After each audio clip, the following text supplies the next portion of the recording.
I've been looking at the stories of the trial of Jesus in all four of the Gospels.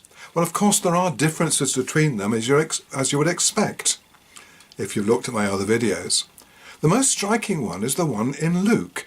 In Luke, there's a particular story about Jesus going to Herod and being flogged and questioned. And that's not in any of the other Gospels. That's a surprise. But the biggest difference is actually between the Jesuses. There's one Jesus in Matthew, Mark and Luke, and quite a different Jesus in John's Gospel. Now, in the first three Gospels, Jesus hardly speaks. So he's asked, "Are you the King of the Jews?" And he says, "You have said so," which is a bit of a strange thing to say in English. I don't know quite what it means. But then he says nothing. Pilate asks him questions, and this is what Matthew says. But Jesus gave him no answer, not even to a single charge. So the governor was greatly amazed. But if you read John's Gospel, Jesus has whole conversations with Pilate. Quite a different sort of Jesus, speaking in quite a different way. Well, speaking.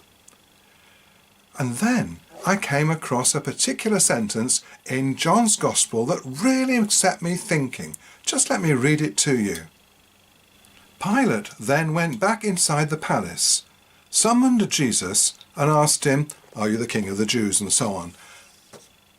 But I suddenly realised Pilate went into the palace and Jesus then was summoned into the palace.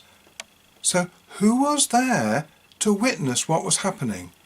How did the Gospel writer, John, find out what had happened? Now we know all the disciples had run away, including Peter, who had denied him 3 times.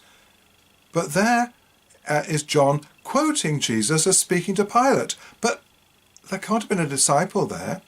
So who was there? Wouldn't it be good if John said, Miriam, the slave girl, was there sweeping the floor and she heard everything that was said and came to me and told me?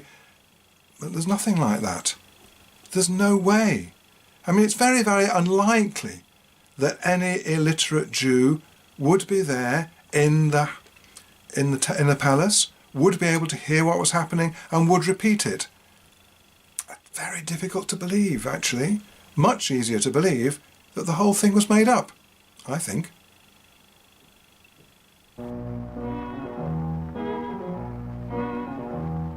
It ain't necessarily so.